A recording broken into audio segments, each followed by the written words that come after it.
앞서 전해드린 대로 임기 반환점을 눈앞에 두고 대국민 담화와 기자회견을 가진 윤석열 대통령. 여러분은 어떤 생각이 드셨습니까?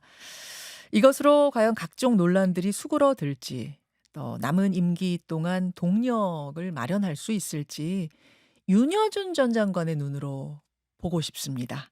윤여준 전 장관 오늘 스튜디오에 모셨습니다. 어서 오십시오, 장관님. 네, 안녕하세요.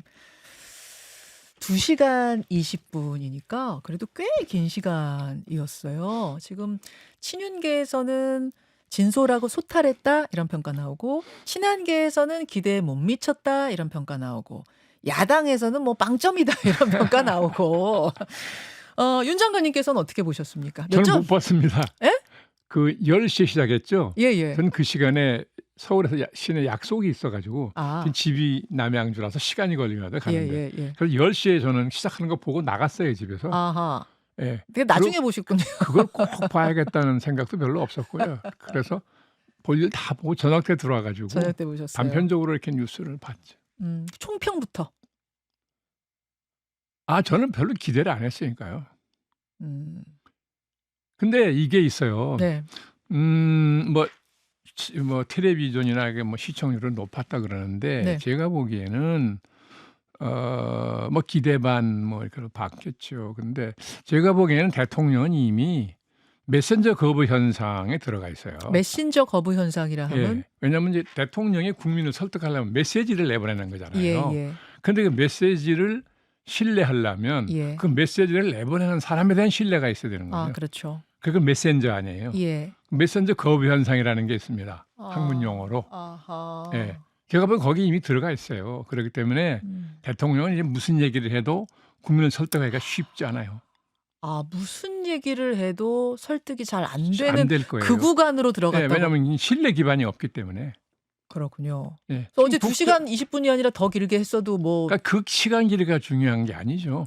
대통령이 2시간 20분 활약했다는 거는 예. 대통령의 시간으로는 엄청난 걸 활약한 거죠. 맞습니다. 그게 뭐 자기들 딴에는 뭐 아무 얘기나 기타 없이 하고 국민을 향해서 뭐 예의라는 생각, 좋은 생각으로 그랬을 것 같은데, 대한민국 대통령의 시간 2시간 20분이면 엄청난 거예요. 그런데 2시간 20분을 회견을 했는데 예. 과연 성과가 2시간 20분 드리는 만큼 나왔나요? 저는 국민 설득이 제대로 안 됐다고 보는데. 제대로 안 됐다고 예. 보세요. 결국 메시지로 국민을 설득하는 것인데 달라진 게 뭐가 있어요, 그렇게? 여러 장면들, 뭐 2시간 20분이나 됐기 때문에 네. 여러 장면들이 지금 이제 이 오르내리고 있습니다. 인구에 회자되고 있는데, 장관님께서 가장 눈여겨보신 장면 혹은 눈여겨보신 발언이 있다면? 저는 뭐 쭉 보질 않았으니까요. 그리고 뭐 대통령께는 좀 미안한 얘기지만 기대가 있었으면 저도 어떻게든지 뭘 해보려고 했을지 모르죠. 근데 저는 솔직히 말씀드리면 큰 기대를 안 했거든요. 그러셨어요? 네. 그 윤 장관님도 이미 메신저 거부 현상을 겪고 계신 거예요? 대통령에 대해서? 저는 뭐 진작에부터 그렇고. 왜냐하면 오래 걸리지 않죠. 대통령 취임해서 2년 반 됐잖아요. 그동안 관찰할 만큼 관찰했잖아요. 그러면 뭐 나름대로 판단다 하는 거 아닌가요? 자, 그러면 내용을 어제 그래도 뭐 지금 말씀으로는 그렇게 기대도 안 해서 큰 기대도 안 돼서 생방송도 안 봤어요 말씀하시지만 사실은 다 보고 오셨거든요. 하나하나 좀 짚어보겠습니다. 첫째, 김 여사 문제. 먼저 공천 개입 의혹이나 김 여사 라인을 통한 국정 개입 의혹에 대해서는 국민들 걱정 끼쳐드린 건 무조건 잘못이다라고 하면서도 국정농단은 아니다. 딱 잘라 말했습니다. 그리고 대선 후보 시절에 남편 휴대폰으로 온 수천 개 문자에 김 여사가 밤새 답장해 주려고 했던 그 일화를 소개를 했어요. 그 정도로 도왔다. 그래서 내가 잠 안 자고 미쳤냐? 이렇게 얘기를 했다. 그러니까 지금도 욕 안 먹고 국정 잘하길 바라는 마음에서 하는 일들인데, 그걸 국정농단이라고 하면 국어사전 다시 써야 된다. 이렇게 얘기했습니다. 네, 그건 국문학자들에 대한 모욕이던데요, 보니까. 국어사전 새로 쓰라면서요. 국어사전 다시 정리해야 된다 어제 그랬어요. 그러니까 그건 국어학자들에 대한 본의 아닌 모욕 아닌가? 네. 뭐 그건 그렇고요. 저는 뭐 모르겠어요. 저는 그런 내조를 받아본 일이 없어서 또 그런 지위에 뭐 가려고 준비해 본 일도 없고, 물론 원천적으로 그런 내조가 필요 없었기도 하지만 뭐 그 자체는 참 눈물겨운 내조긴 하대요. 근데 그게 이제 병폐가 되는 거잖아요. 내조를 어떤 위치에서 어떤 방식으로 하느냐 하는 게 중요하지. 어디까지 하느냐. 내가 몇 시간을 할애했냐 하는 게 중요한 게 아니에요. 아. 지금도 그 유경수 여사의 박정희 대통령 내조가 지금까지도 사람들한테 얘기가 되는 것은 예. 그 양반은 그 자기 분수를 정말 기가 막히게 무섭게 지켰거든요. 분수를 예를 들어서 어떤 식으로 선을 그러니까 지켰어요? 그 듣는 얘기도 네. 북정에 관한 거는 얘기를 안 하고 그러니까 어디 불쌍한 사람이 있다. 뭐가 이런 문제가 있다더라.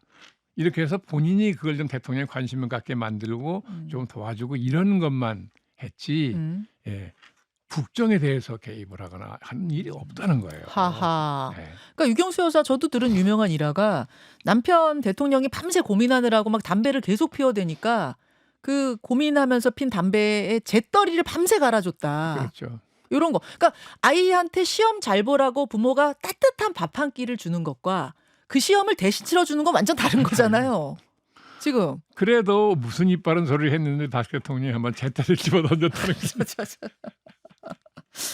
만약 지금 김건희 여사가 청와대 참모들의 그러니까 대통령실 참모들의 직보를 받는다거나 혹은 인사에 영향을 끼친다거나 혹시라도 그런 일이 벌어지고 있다면 그거는 선 넘은 거다라고 보시죠. 안 됩니다.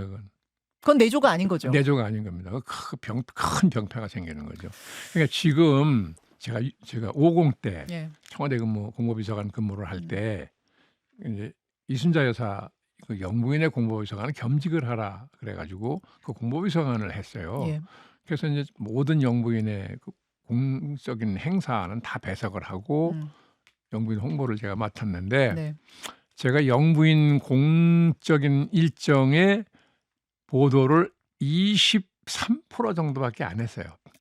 예, 근데 제가 놀란 게 예. 이순자 여사가 단 한 번도 예. 자기가 어떤 공식 일정을 가진 것에 대해서 보도가 안 나간 것을 예. 한 번도 거기에 대해서 논평한 일이 없어요. 왜냐하면 제가 그 처음에 일 시작할 때 예. 제와 관련된 모든 홍보는 예. 전적으로 전권을 윤 비서관이 갖고 해라. 아, 윤여준 비서관이 네. 전권 갖고 네, 해라. 가져해라. 맡겼어요. 나는 일체 관여하지 않고 관여 나한테 않겠다. 물어보지도 말고 판단해서 하라. 전 대통령도 부르시더니 어떡할 거냐요. 그래서 조금 해보니까 20%에서 25% 이내, 네. 그러니까 4분의 1 정도를 넘으면 안 되겠습니다. 그랬더니 자네 그거 잘 판단한 거야. 잘한 거야. 잘 판단한 거야. 제대로 해. 음. 그런데 내자하고 잘 상의를 하고 그렇게 말씀하더라고요. 예. 그래서 저는 끝내 평균 23% 정도만 했어요. 그렇게 하신 이유는 뭡니까? 아니 영부인 홍보를 과다하게 하면 100% 부작용이 나게 마련이에요. 아니 퍼스트 레이디는 어떤 공적 위치 없이도 없어요. 그냥 대통령의 부인일 뿐이에요. 근데 이게 막 국정에 관여를 한다? 이거는 말이 안 되는 겁니다. 그건 농단이에요, 진짜. 네. 그러면 그 후보 시절에 지지자들 문자에 김 여사가 대신 답변, 대통령 폰으로 대신 답변한 그 부분은 뭐 후보 시절이니까 그거는 근데 괜찮은가요? 그게 이제 아직 의례적인 것이라면 예. 뭐 고맙습니다. 예. 명심하겠습니다 하는 정도의 의례적인 답변이라면 뭐 남편 되는 분이 워낙 시간이 없으니까 부인이 그 정도를 대신해 준 거야. 뭐 자연스럽다고 볼 수도 있고 나쁘다고 얘기하기는 어렵겠죠. 그러나 그 이상 해서는 안 되는 거죠. 그죠. 그 대통령이 된 후는 또 다른 거니까. 이건 전혀 완전히 다른 겁니다. 이른바 명태균 게이트에 대해서도 당연히 질문이 나왔죠. 대통령은 이렇게 답변했습니다. 원리 원칙에 대해 얘기할 수는 있지만 누구에게 공천 주라고 한 적은 없다. 그리고 아내의 경우에는 내가 아내 휴대폰을 보자고 할 수 없어가지고 내가 어떻게 했냐고 물어봤더니 취임 후에도 몇 차례 문자나 이런 걸 했다고 한다. 근데 일상적인 것이었다고 한다. 여론 조작? 그거는 할 이유도 없고 내가 그런 스타일이 아니다. 이렇게 어제 답변을 했습니다. 이 정도 해명이면 충분했다고 보세요. 명태균 씨 관련. 아니요. 저는 믿고 싶은데요. 네. 지금 윤 대통령이 국민이 갖고 있는 윤 대통령에 대한 신뢰도가 그렇게 높은 편이 아니라서 국민들 중에는 믿는 사람도 있겠지만 반신반의하는 사람도 많이 있을 거라고 보는 거죠. 네. 그러니까 저는 조금 의아했던 것이 윤석열 대통령 음성 중에 네. 육성 우리가 들은 것 중에 김영선이한테 공천 주라고 했다. 이 발언이 있었단 말이에요. 근데 당이 말이 많네 이렇게. 근데 여기선 또 어제는 공천을 주라고 얘기한 적이 없다 이러시니까. 네. 본인 육성이 나오는데 그걸 부인하니까 그 어떻게 보면 뭐 사소한 건데 그 사소한 곳에서 대통령이 진실을 감추려고 그런 것 같은 모양새를 만들면 다른 모든 공신력이 무너져 버려요. 그건 정말 어리석은 짓이죠. 자, 이렇게 되면서 이제 3가지 정도 새로운 해결책을 내놨습니다. 첫째, 부부의 휴대폰을 바꾸겠다. 즉 4인일 때 쓰던 폰 번호를 그대로 쓰지 말라고 다들 권유를 했는데 여태 썼다. 근데 이제 안 쓰겠다. 어제 나온 대책들 중에 가장 확실하게 얘기했던 게 요거 같아요. 휴대폰 바꾸겠다. 글쎄요. 그럼 뭐 대통령 취임한 후 2년 반 동안에도 개인적인 휴대폰을 엄청 쓴 모양이죠. 네, 아이 그거는 뭐 진작에 정리했어야죠. 그거는 사실은 보통은 어떻게들 해요? 대통령 되고 나서는 사인 시절에 쓰던 휴대폰은 아예 그냥 차단으로 뭐 해놓는 거. 그것까지는 잘 뭐 안 쓰면 되는 거죠. 안 쓰면 되는 예, 거. 그리고 이제 뭐 이제 가족이나 일가 음, 가까운 일가 친척이나 친지다라고 쓰는 건 따로 만들면 되잖아요. 음. 그런 문제의식이 있느냐 없느냐는 차이지 방법이 얼마든지 있죠. 그러니까 저는 휴대폰 얘기 들으면서 떠오른 생각이 사인 시절에 쓰던 번호를 대통령이 된 후에도 계속 쓰는 것도 그렇고 또 참모들한테 공적인 자리에서 반말을 하는 거. 어제도 그 진행하는 대변인한테 반말하는 모습이 마이크를 다 네, 예, 탔잖아요. 그렇다 그러세요. 더 할까? 그만하자. 뭐 이런 것들. 네. 뭐 한동훈 대표 만날 때도 반말하는 모습이 공개가 됐고 저는 이런 모습을 좀 바꿔야 하지 않는가. 이게 예, 그게 아마 이제 검사 생활을 하면서 오랫동안 뭐 검사 생활밖에 한 게 없잖아요. 그렇게 하면서 그 말투가 입에 네. 붙은 것 같아요. 어, 그러니까 지금 대통령이 된 다음에도 옛날 버릇이 그냥 나오는 거죠. 어떻게 보면 대통령이면 만인지상이니까 자기는 밑에 사람한테 그렇게 반말해도 괜찮다는 생각이 있을지도 몰라요. 하하. 네, 근데 그 국민을 상대해서 한다 경어를 썼어야 되는데 그걸 아주 경솔하고 예, 어떻게 보면 좀 몰상식해 보이는 어. 예, 그런 태도거든요. 아, 그건 정말 저도 그 말 듣고 좀 놀랐는데요. 그거 얼마나 공적인 자리예요. 그 공적인 자리 중에서 최고의 자리인데 그러니까요. 아직도 뭐 핸드폰도 예전 거 쓴다든지 또 뭐 반말한다든지 이런 게 너무 좀 사인처럼 행동하시는 건 아닌가. 물론 소탈하다라고 보는 분들도 있긴 있습니다만 아, 품격이 언어의 품격이란 건 아니, 상당히 중요한. 대통령이 개인이 그 전에 가지고 있던 핸드폰을 쓸 시간이 어디 있어요. 대통령은요 하루 일정 중에 공식 일정 중에 강요들이나 총리로부터 보고받을 수 있는 시간이 극히 제한되어 있어요. 하루 아하. 일정 몇 개밖에 소화 못 하니까요. 예, 예? 예. 다른 일정이 얼마나 많아요. 예. 그럼 퇴청한 후에 문서로 다 읽어야 됩니다. 그 보고를. 예. 그게 엄청난 양이에요. 그러니까 음. 대통령은 그게 그렇게 고통스러운 거예요. 힘들고. 예? 음. 예. 피곤하잖아요. 음흠. 퇴근 안에 좀 쉬었으면 그렇죠. 좋겠는데 이게 막 쌓여 있으니까 아무 못 할 거예요. 음. 예. 그런데 뭐 들리는 말이니까 뭐 제가 진위를 알 길은 없는데 퇴청하면 그 길로 딴 일부터 한다는 거 아니에요. 언제 읽어 그거를. 그러니까 제가 볼 때 윤 대통령은 국정의 상당 부분을 파악을 못하고 있을 거라고 보는 거예요. 예. 그렇지 않기를 정말 바라는데 바라야죠. 이제 들리는 소문이 예. 뭐 그러하다는 그러니까, 말씀이시군요. 예. 뭐 저녁 자리나 이런 낮에 것들. 예, 근무 시간에 예. 강요들이나한테 그 업무 보고를 받을 시간이 극히 제한돼 있어요. 외빈도 가야죠, 뭐 물론이죠. 행사 가야죠. 물론이죠. 그렇잖아요. 물론이죠. 예. 그러니까 그거 아는 거 참 문서로 읽어야 되는데 보고서를. 그래서 그걸 걱정한 거예요. 대통령이 듣는 말로는 그냥 퇴근하면 바로 술 친구들 불러가지고 늦게까지 이거 한다는 거 아니에요. 그러면 어떻게 국정을 파악하냐고요. 예? 평생 검사만 하던 분이. 자, 지금 이제 김 여사 활동 중단 문제에 대해서는 예. 이미 대외 활동을 상당히 자제하고 있다. 국민들이 싫어하시면 이제 안 하겠다. 그래서 곧 있을 해외 순방도 안 가는 쪽으로 지금 이건 이제 뒤에 나온 얘기인데 취재에 의해서 안 가는 쪽으로 좀 정해지고 있다. 뭐 이런 얘기가 들리거든요. 뭐 그 정도면은 되겠습니까? 아, 그 뭐 굉장한 인심 쓰는 것 같은데. 예?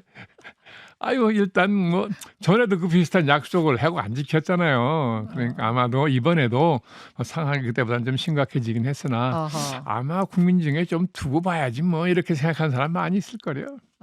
또 얼마나 오래 갈지도 모르는 거고. 하하. 아예 그냥 한동훈 대표는 사실 전면 즉각 중단을 요구했잖아요. 뭐 외교 국빈 방문이건 뭐건 다 중단해라. 요 정도가 나와야지 그런. 저도 개인 생각으로는 외빈이라는 게 이제 뭐 국빈 올 때라든지 예, 예. 뭐 주재 대사 부임해서 인사 들어올 때라든지 그런 때가 있는데 예. 대통령 부인은 그 행사 안 나가면 돼요. 그럼 그러면서 또 외교적인 뭐 결례나 아니 이런 건 문제 아니에요. 아니에요? 예, 그리고 국내 사정 외국이 더 잘 알아요. 국내 사정을 더 잘 알죠. 외국 사람들이 다 보고 받으니까 외국 정보 수반이. 그러니까 이러이러한 이유로 대통령이 국민에 이런 약속을 했기 때문에 언제가 될지 모르지만 상당 기간 영부인은 공식 일정이 안 나올 거다. 본국에 보고할 거 아니겠어요. 예, 그러면 다 거기도 높은 양반들이 이해하겠죠. 예, 사장이 딱 한 모양이구나 그렇게. 예. 그게 무슨 큰 국가적인 문제가 생깁니까 거기? 그렇군요. 그럼요.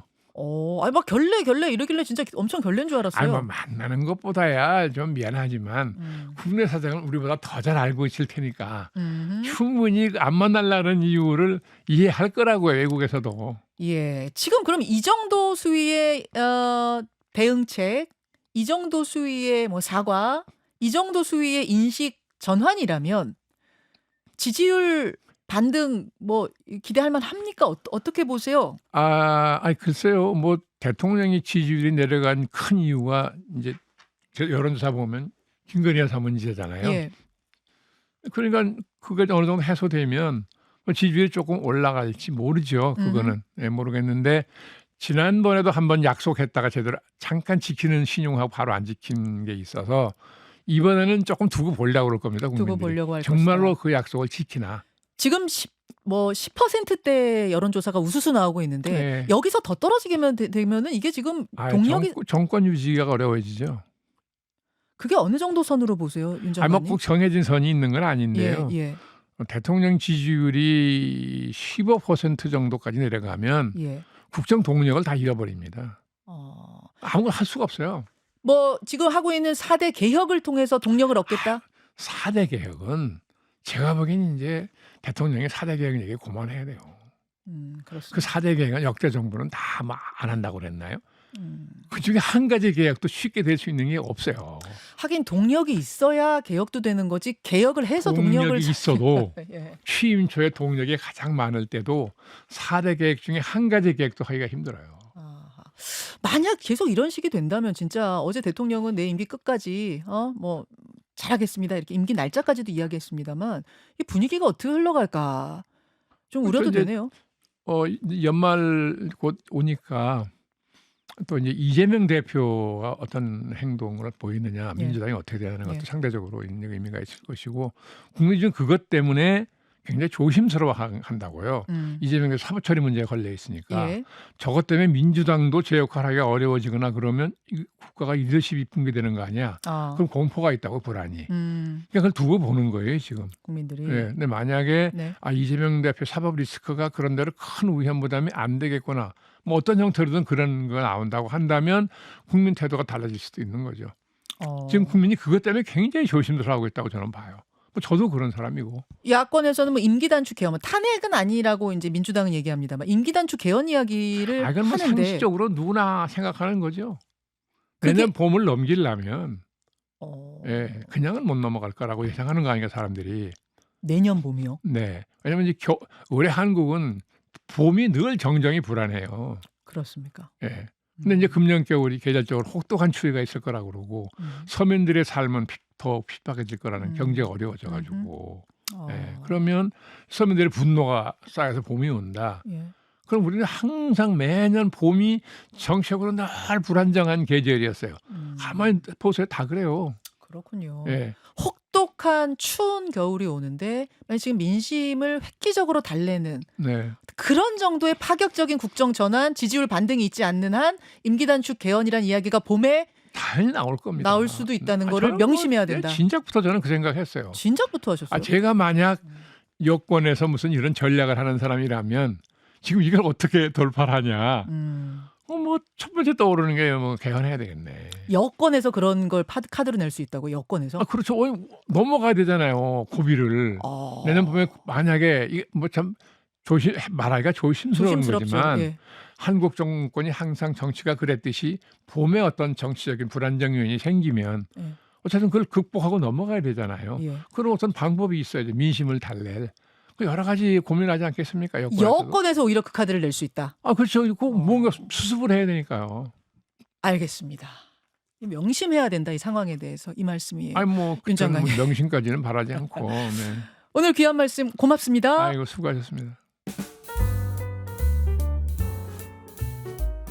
김현정의 뉴스쇼는 시청자 여러분의 참여를 기다립니다. 구독과 좋아요, 댓글 잊지 않으셨죠? 알림 설정을 해두시면 평일 아침 7시 10분 실시간 라이브도 참여하실 수 있습니다.